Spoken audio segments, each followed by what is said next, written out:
En este estado deformado, la carga sigue siendo vertical. Cuando inicialmente le aplicamos esta carga, es normal a esta sección en este punto. Cuando ha deformado, la barra tiene esta sección. Y la carga es vertical, pero ya no es normal a esa sección. Por tanto, si quiero descomponer esta vertical en una normal y en otra que es la perpendicular normal, que es la transversal. Esta normal es de compresión axial que ha generado la flexión. Y esta es la fuerza de corte, una consecuencia del estado deformado. Le aplicamos una sola carga aquí, que era normal esta. Fruto de deformado, la sección ahora tiene este plano. Por tanto, esta carga sigue siendo vertical y se descompone en una normal y transversal. Esta carga se conoce como carga de corte, generada por el efecto de deformación de la barra por compresión axial, por la carga P crítica.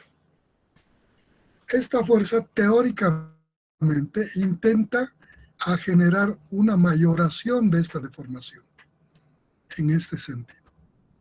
Ahora, cuando nosotros hemos determinado o hemos analizado el comportamiento de las barras, hemos tomado, por ejemplo, para este caso, la carga axial, tomado la barra, y nosotros hemos dicho, aun cuando en este punto y en cualquier sección ya no es nuestra carga la sección transversal, no hemos considerado este efecto de la deformación con descomponer una normal y una transversal. La teoría para carga axial es que cuando la carga siempre es normal a la sección en ese punto. Sin embargo, hemos desarrollado como si esto fuera un hecho normal y corriente y hemos desarrollado sin considerar este efecto de corte. Obviamente, este efecto de corte se puede mayorar esta deformación. Por tanto, si nosotros vamos a considerar este efecto del corte en este estado de deformación lateral por compresión o el pandeo por deformación, esto podemos verlo analizando el comportamiento de la barra por el método de la energía, donde la energía total en este comportamiento es igual a la energía de formación por compresión, que suponemos que es invariable para pequeñas deformaciones, o sea, se mantiene constante, más la energía de formación por flexión, esta carga P crítica que ha generado esta deformación, y más la energía de formación corte por esta carga. Consecuentemente, debido a esta deformación, hace que este punto descienda respecto a este estado deformado. Este proceso de descenso de la relación de cargas, que es mínimo, genera una disminución de la energía potencial de la carga. Si le llamamos en general a la energía de formación por flexión, energía acumulada por pandeo, U, compuesta por la energía por compresión más la energía de deformación por flexión y más la energía de formación por corte. Y le llamamos uso de la disminución de la energía potencial de la carga.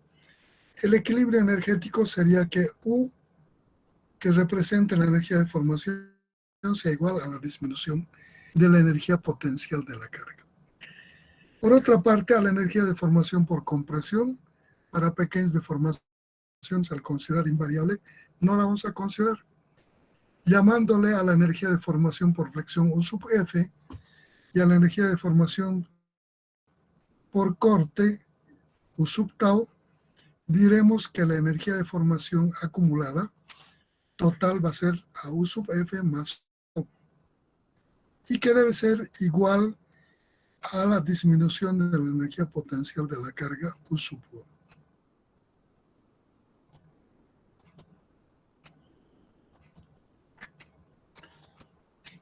Eso implica que el equilibrio energético se va a dar de esta forma. Energía de deformación por flexión más energía de deformación por corte igual a la disminución de la energía potencial de la carga. Por otra parte, para un elemento de barra, un elemento infinitesimal de barra, la energía de deformación por flexión es igual, esto está en los métodos energéticos que ustedes dominan, manejan, EI sobre 2 que multiplica a la derivada segunda de la elástica de esa barra respecto a la longitudinal, eso al cuadrado por dx. A su vez esto es la ecuación general de la derivada segunda de y respecto a x, es igual a menos m sobre ei. Entonces reemplazo esto por m sobre ei y voy a tener que esto va a ser igual a m cuadrados sobre 2i por dx. Ecuación que me representa la energía de deformación por flexión. Por otra parte, la energía de deformación por cortadura de los métodos energéticos se dice que es igual a un coeficiente de forma alfa por la fuerza de corte al cuadrado dividido sobre 2 veces el módulo de elasticidad transversal del material del que se echa la barra por el área de la sección transversal dx por el elemento infinitesimal de la barra. Este término alfa por b sobre ga se conoce como el término de la, o representa la distorsión de la línea media. Este efecto de la línea media de la barra representada en la distorsión por efecto de la deformación. Esta distorsión multiplicada por dx representa el corrimiento de un punto de la barra respecto a una distancia dx. Aquí digo, el corrimiento de la barra, ese corrimiento multiplicado por este dx, esta longitud, representa ese corrimiento de este punto a este punto. Lo que ha mayorado en su deformación ha minorado.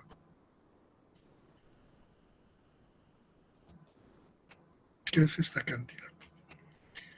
En estas condiciones yo quiero determinar la capacidad de carga crítica de pandeo considerando el efecto del corte que mayora esta deformación. Puedo analizar para cualquier estado de condición de carga y apoyo. Para este primer problema, yo voy a tomar esta barra, la barra de longitud L, con 2 apoyos fijos en sus extremos, sometida a la acción de una carga P. Si a esta estructura la refiero a los ejes Y, Z, X, cuando está alcanzado la carga crítica de pandeo, el elemento se va a deformar siguiendo esta ley de variación, de distorsión, de deformación de la línea verde. Si es el estado que genera la deformación de la carga crítica, debo partir de este estado, encontrar la solución. Entonces, en este problema, a la distancia X hago un corte y en ese punto determino el momento en este punto, en la sección MM a la distancia X, va a ser igual aquí a la carga multiplicada por este Y. Y tengo el momento. Como sé que la energía de formación por flexión para un elemento infinitesimal de F, de UF, era igual a m cuadrado sobre 2x. La energía total va a ser a la integral en la longitud de la barra de m cuadrado sobre 12i de x, más lo que genera el efecto de corte en cada sección debido a esta giro que ha tenido, aparece una fuerza transversal de corte, que va a ser igual a la integral de 0L en la longitud de aquí al extremo, de ese corrimiento de la distorsión alfa por beta sobre 2Ga por beta sobre 2 por dx. La sumatoria de estos dos términos me hace igual a la cantidad de energía acumulada en la deformación del sistema. En esta ecuación, m representa el momento que se genera a consecuencia de esta deformación de esta barra originalmente recta. Por tanto, he encontrado este momento en este punto y reemplazaré el valor de este momento. En el corte, este corte que representa esta carga transversal es difícil de cuantificar, puesto que no sabemos la magnitud de esta carga. Por tanto, podría partir de un conocimiento que usted ha acumulado respecto a este comportamiento en el que decimos, si conozco el momento, la derivada del momento respecto a su variable longitudinal del corte, entonces le derivo esto. Derivada de m respecto de x es igual al corte, y eso es p por dy de x. Tengo el valor del corte, y aquí reemplazo este corte, esto al cuadrado, y tengo la energía de formación que es igual a la integral de 0L de p cuadrado y cuadrado 12i por dx más la integral de 0L alfa p sobre 2ga por d de y de x al cuadrado por dx. En esta igualdad, el primer término del segundo miembro está en función de y, que representa este estado de la elástica. Este estado.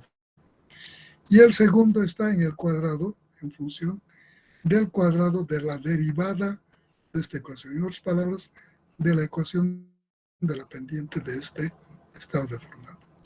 Para eso debo idear una función que me represente este arco. El método de la energía dice que debemos representar por una ecuación aproximada de esto. Y podríamos asumir, solo que para este problema en particular que me interesa encontrar una solución exacta, no voy a partir de una solución aproximada, sino de una solución exacta. Esta es una función seno. La horizontalizan y el cero abre hasta pi, pasa abajo hacia otro arco, otro pi, otro pi, y así secuencialmente varios. Y este es este primer. Entonces, una función seno. Esta ecuación exacta de esto es y igual a delta por seno de pi x sobre L. Aquí vamos a tener esa ecuación.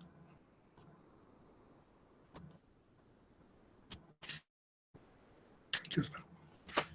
Esta es la función que representa ese estado deformado. Y igual delta seno pi x sobre L cuadrado. Su derivada de esto, aquí está, de y de x igual a menos delta pi sobre L coseno pi x sobre L. Tengo la derivada. Entonces, reemplazo esta ecuación en el momento, aquí u igual a la integral de 0L. Esto es reemplazado en función de y elevado al cuadrado y me queda esta parte. Más el efecto de corte, donde reemplazo la derivada de y por esta cantidad al cuadrado, aquí, y me va a quedar esto. En esta igualdad de esta energía acumulada en el proceso por flexión y por corte, lo que se reduce es este término que es constante pi cuadrado delta cuadrado sobre 12i de la integral, y voy a tener integral de 0L de seno cuadrado pi x sobre L por dx. Similar análisis hago en esta parte. Saco toda esta constante fuera. Integral de 0 a L coseno cuadrado pi x sobre L por dx. Realizadas las integrales, reemplazados los límites y las simplificaciones correspondientes, voy a llegar que esta u es igual a p cuadrado delta cuadrado por L sobre 4 EI, más este corte que está representado aquí. P cuadrado delta cuadrado L 4G por alfa pi cuadrado L cuadrado. Y así he encontrado la energía de deformación por flexión más corte acumulado en la barra.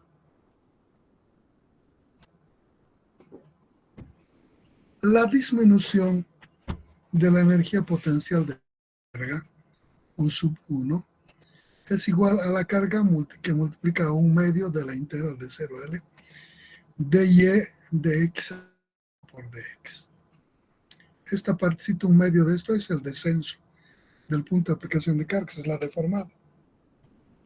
Entonces, en la ecuación, la derivada segunda, que tengo aquí, la derivada primera de y respecto a x al cuadrado. Esto elevo al cuadrado, reemplazo aquí está. Hago esta integral, que es la misma que esta. Hago reemplazo de límites, simplificaciones, y voy a llegar que la disminución de la energía potencial de la carga es igual a P por pi cuadrado delta sobre 4L. Realizo el equilibrio energético, digo U igual a U sub 1, la energía de formación más corte, calculado en la barra, es igual a la disminución de la energía potencial de la carga por descenso del punto de aplicación de cargas. Esto es igual a esto. Aquí está. De aquí despejo P. Y los términos, el término que aparece dentro de este despeje, pi cuadrado e i sobre L cuadrado, les reemplazo por P sub E. Y el término que aparece GA sobre alfa, le voy a poner P sub D. Reemplazando estas nuevas variables por estas cantidades, la ecuación sale de esta forma. P crítico igual pi cuadrado sobre 1 más PE sobre P sub D. Ecuación que me permite determinar la carga crítica de pandeo en una barra con apoyos fijos sometida a la carga de compresión axial P, considerando el efecto de la cortadura en el pandeo. De esa manera hemos determinado la ecuación que nos va a permitir cuantificar la carga crítica de pandeo.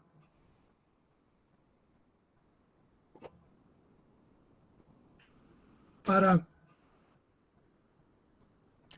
ver este comportamiento, para ver la magnitud de la carga crítica de pandeo, vamos a ejemplificar para determinar esta carga crítica de pandeo en dos estados. Uno en estado sin considerar el efecto del corte en el pandeo y dos considerando el corte. Y vamos a comparar en qué medida cambian su valor. Vamos a hacer para un elemento tubular y vamos a ver qué pasa. Entonces, para una barra así, como tengo las ecuaciones para este estado, sin y con corte, entonces vamos a realizar para este. Entonces voy a decir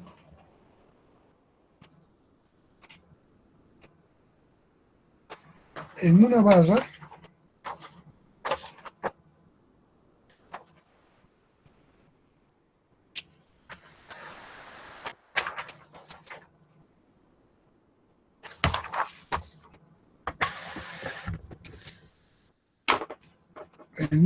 como esta, con dos apoyos fijos,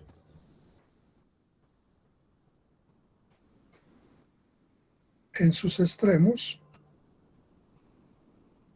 superior e inferior, sometida a la acción de cargas de compresión axial, P y P,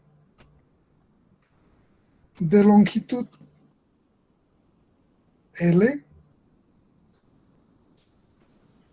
referida a estos ejes, el origen en el apoyo inferior, a la barra horizontal en el plano de la hoja le voy a llamar Y, al eje horizontal en el plano perpendicular al plano de la hoja le voy a llamar Z, y al eje en el plano de la hoja longitudinal le voy a llamar X, como en esta figura. Quiero determinar su carga crítica de pandeo para esta barra. 1, sin considerar el efecto de la cortadura. Sin considerar el efecto corte por deformación, por pandeo. 2, quiero determinar su capacidad crítica considerando en esta barra el efecto del corte por pandeo.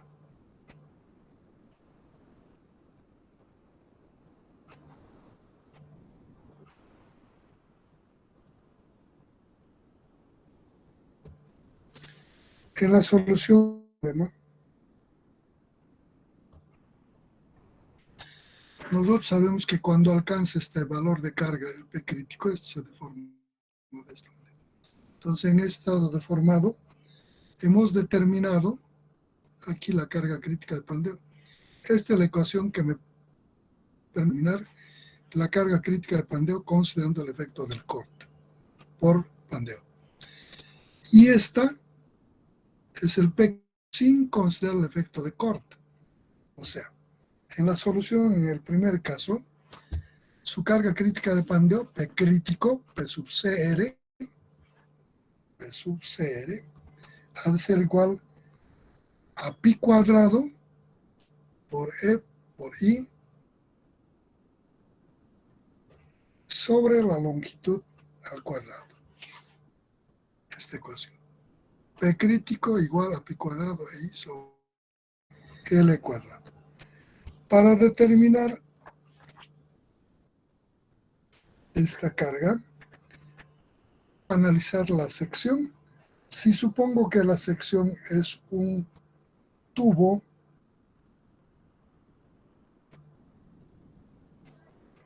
vamos a analizar un tubo de 10 por 15 centímetros, un tubo rectangular, así, que estas rayas representan su espesor de su pared. Esta base va a ser 10 centímetros, esta altura va a ser 15 centímetros. El espesor de sus paredes va a suponer 5 milímetros. Es un tubo donde sus paredes tienen un espesor de 5 milímetros. Entonces, en esta sección debo determinar la inercia que me identifica el eje más débil por el formar. Eso quiere decir, en este elemento tubular, determino la inercia respecto del eje Y y la inercia respecto del eje Z. Yo sé que la deformación se va a generar por el eje más débil. Entonces, el IX estará en función de sus dimensiones. Podría decir que va a ser igual en Y, inercia en Y, con respecto a este eje. Su base va a ser esto y su altura esto. Voy a suponer como macizo 10 por 15 al cubo sobre 12. y le voy a restar el hueco, la inercia del hueco, para que me quede con la inercia del tubo.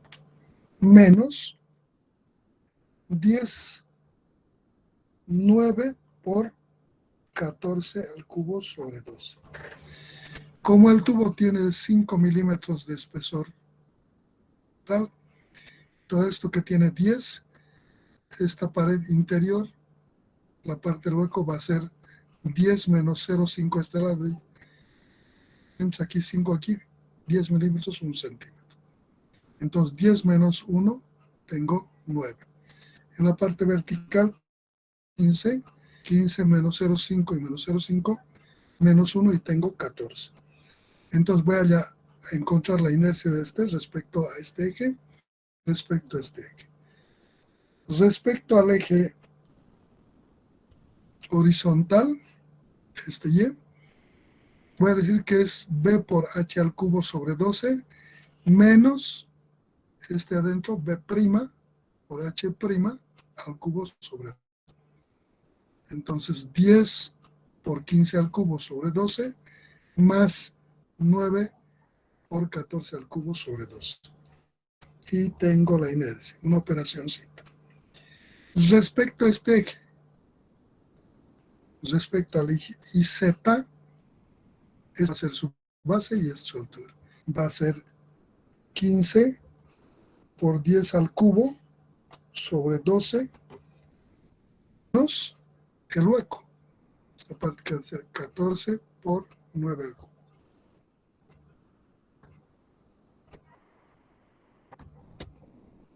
Y naturalmente la menor inercia va a ser respecto a este eje. Necesito encuentren y me dicen las dos inercias. Una vez que sé cuál es la inercia menor, eso me identifica el eje de flexión. Va a ser este eje. Entonces, la figura esta está en concordancia con estos ejes. Entonces, aquí coloco la figura y el elemento se va a pandear flexionándose respecto. Eso quiere decir, se va a pandear así, en este plano de la hoja. Para eso, ¿cuánto le sale las inercias? Inercia en Y, inercia en X, en Z.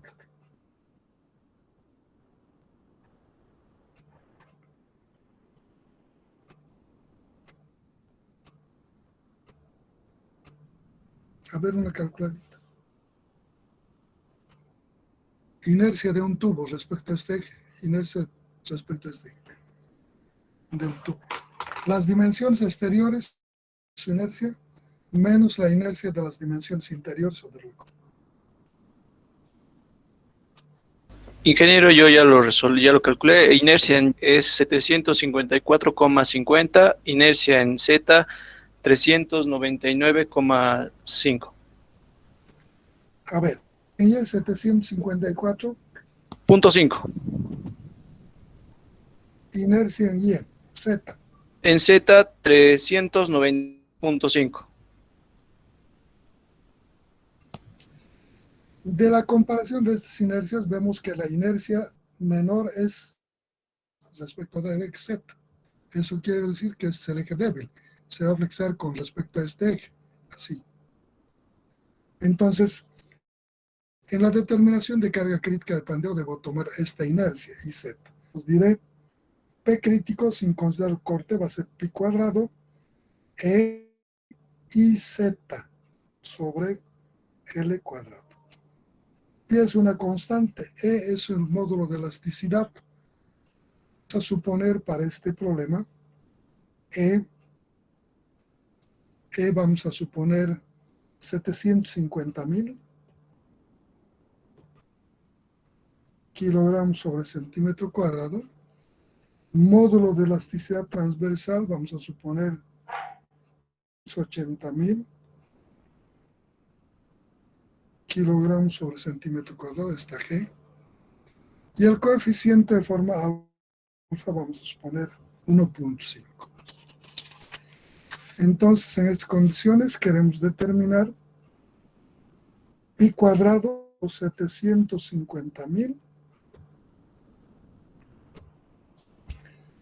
y por 399,5, que es la inercia en Z, sobre la longitud que hemos dicho que va a ser a 390 centímetros, sobre 390 al cuadrado. Y tengo la capacidad de carga crítica de Pandeo, este elemento tubular, sin considerar el corte. ¿Cuánto sale eso? Pi cuadrado por 50.000 por 399,5 sobre 390 al cuadrado.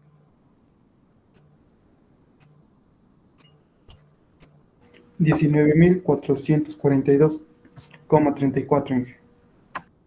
19.442. 34. 34 kilogramos. Ya tenemos que puede aguantar al Pandeo esta barra sin considerar el corte. En el numeral 2, considerando el corte,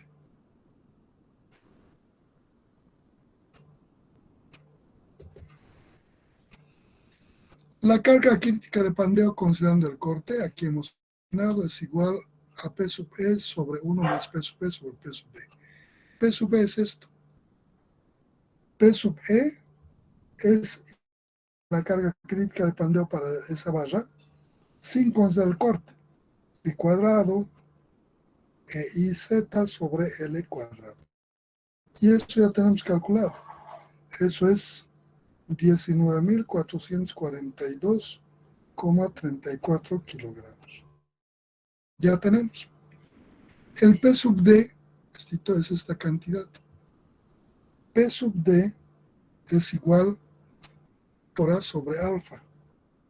G por A sobre alfa. G es el módulo de elasticidad transversal. Hemos dicho que para esto vamos a tomar 280.000 por su área de este elemento tubular, de esta sección hueca. Esa área será 10 por 15 menos 9 por 14. ¿Cuánto es esa área?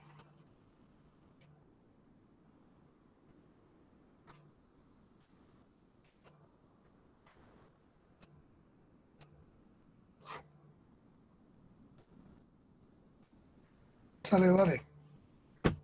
24. 24. Alfa, el coeficiente de forma, este alfa, es 1,5. Y entonces tenemos la capacidad al corte. Esto es P sub D, representa la capacidad al corte. 280.000 por 24 sobre 1,5. ¿Cuánto sale eso?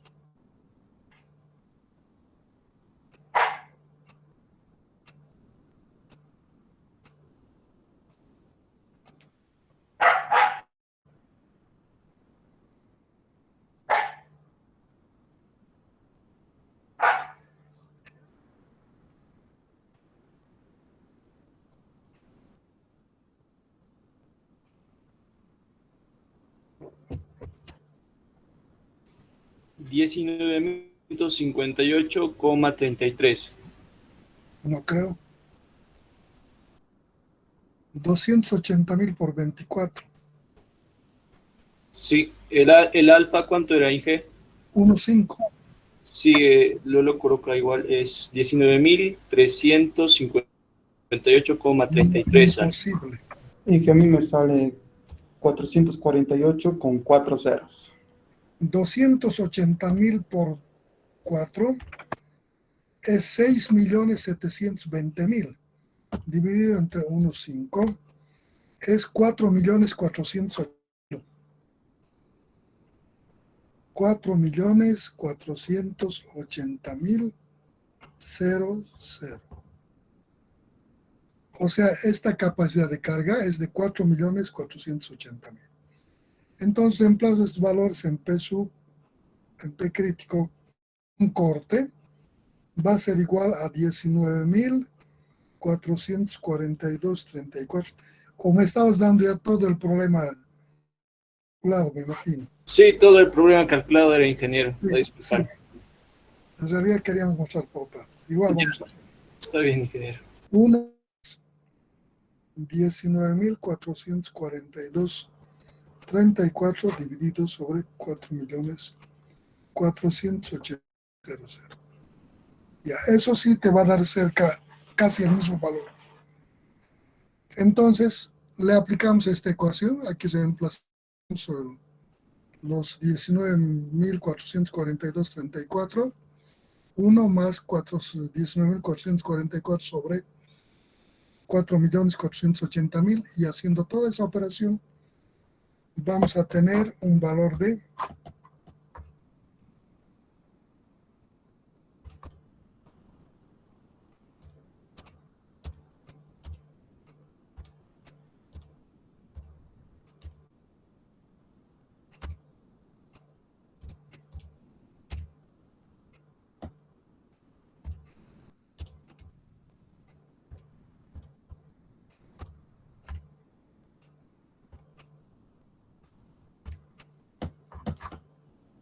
'¿Cuánto les ha salido?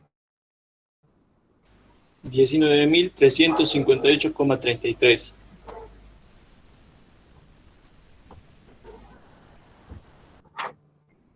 Podemos ver prácticamente hay una variación muy pequeña comparada entre uno y otro método, aún en un elemento tubular, ¿no? No ha variado mucho. Es esta la razón por la que se dice que en elementos macizos no es necesario considerar el efecto de corte, puesto que la variación es mínima. Pero sí, en elementos reticulares va a ser determinante la capacidad de carga. Disminuir considerablemente, dependiendo del grado de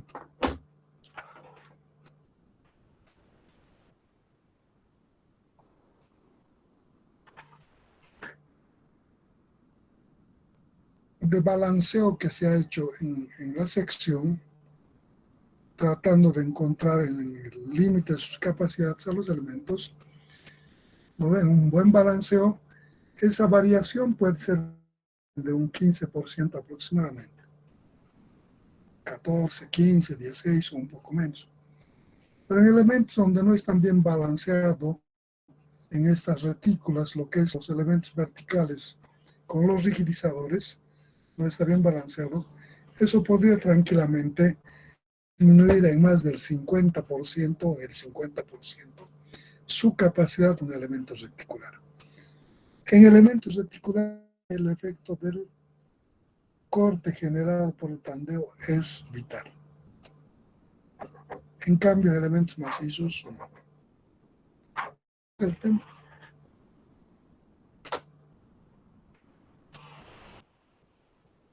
¿Algo que quieran comentar, preguntar? ¿Qué puede volver a explicar cuál es ese alfa? Por favor. Este alfa es el coeficiente de forma. Se determina a través de ensayos de laboratorio de los diferentes especímenes. Hay una normativa para verificar el comportamiento de los materiales mediante la realización de estos ensayos en laboratorio, en las pruebas universales. Y entonces, de ese número considerable, de un número específico que dice la norma, se ensaya y se saca este coeficiente de ese proceso de formación para las diferentes secciones. Los laboratorios de investigación tienen estos coeficientes tabulados y publican periódicamente. Normalmente vienen las normas y otros. Para sección rectangular, en casi todos los materiales, la sección rectangular, el alfa es 1.5. Para secciones circulares, más o menos de 4 tercios. Y así para otros que hay que aplicarle unos coeficientes, unas relaciones de sus dimensiones y determinar el alfa correspondiente, ¿no?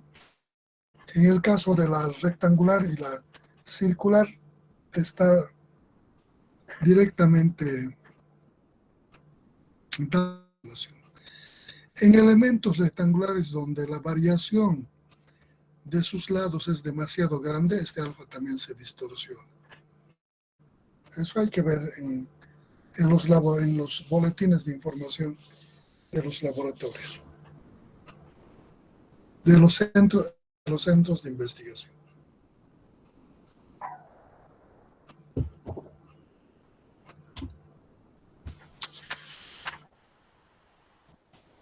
Gracias, Inge. Por otra parte, sí, escucho. Perdón, Inge. El PD, ¿cómo se llama? El PD y el PE, ¿sus nombres cuáles son? Este P es la cantidad de carga que soporta por efecto de compresión axial. Es su capacidad a la compresión, por la flexión, por el pandeo.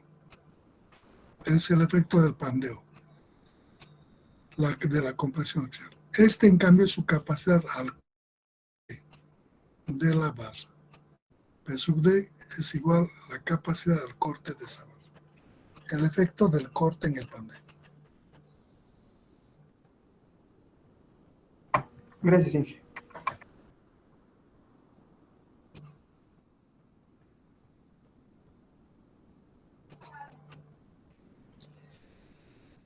Por otra parte, debo insistir que todas estas teorías que estamos desarrollando en clases y en general se supone que son respecto a los ejes centroidales y principales.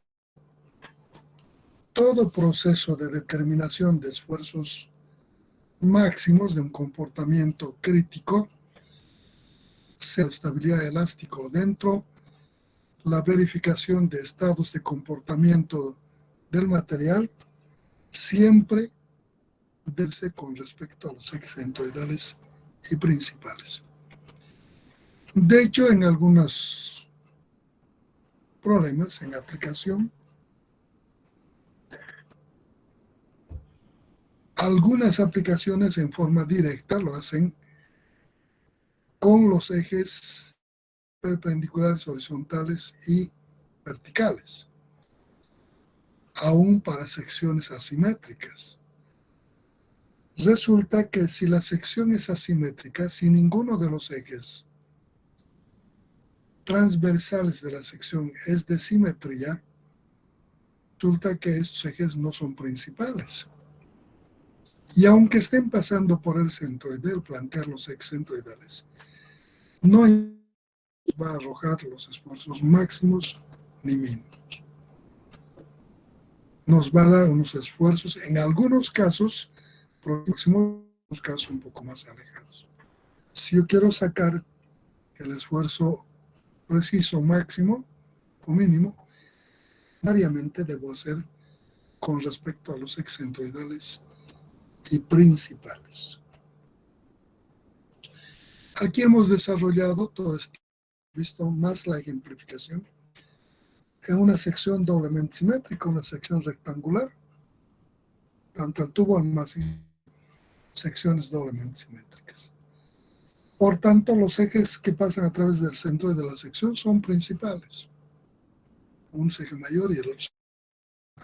Si le cambiara y le pusiera una sección C, que es normal y frecuente que utilicen la sección C, ¿qué pasaría con una sección C?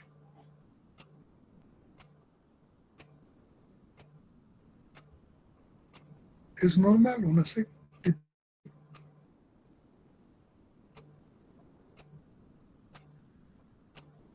Aquí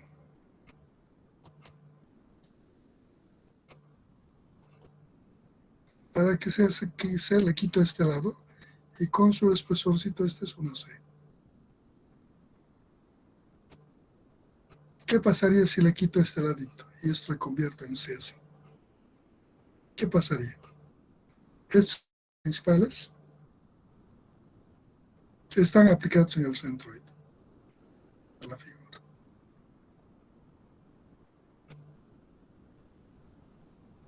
Solo uno de los ejes son principales, ingeniero.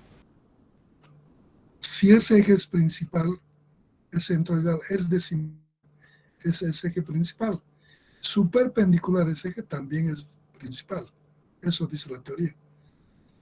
Pueden ser los dos ejes de simetría o uno simplemente. Si uno de los ejes de simetría es ese eje centroidal y principal, el perpendicular de A y C también es eje principal. También es este. Pero, ¿qué tal si a esto le añado alguno de los un poquito mayor? Supongamos una C así. Esta,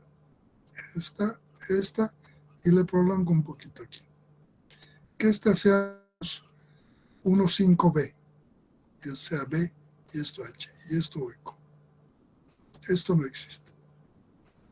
Esto es B, es H, y es 1,5 de B, más o menos así. Esa ya no es simétrica con ninguno de los ejes. ¿Qué deben hacer? Rotar los ejes. Encuentran la inercia en X, en Y, en Z, y el producto de inercias para esta sección, y le rotan los ejes. Entonces deben trabajar con estos ejes rotados para esos casos, para todos los casos. Cuando se hace para un elementito el rotar los ejes, no es mucho problema. Pero cuando van a empezar a diseñar todo un conjunto de elementos, un proyecto, un sistema, hay N elementos que hay que analizar. Y al generar estos ejes principales realmente es moroso para estos casos. Bueno, con esto hemos acabado la parte de pandeo de barra. Ingeniero, tengo una consultita respecto al alfa en la sección C de canal. ¿Cómo tendríamos el alfa? Hay que entrar a los manuales y buscar para una sección C. Ya, está bien, ingeniero. Muchas gracias. Algunos manuales le dan un coeficiente en base a relaciones de sus partes, de sus lados. Le dan un coeficiente, se encuentra la relación de los lados, la tabla presenta unos cuadros, y dicen que se le debe aplicar un coeficiente en función de esa relación. A veces esa relación no está en las tablas, y entonces hay que generar interpolaciones para sacar esos coeficientes. ¿No?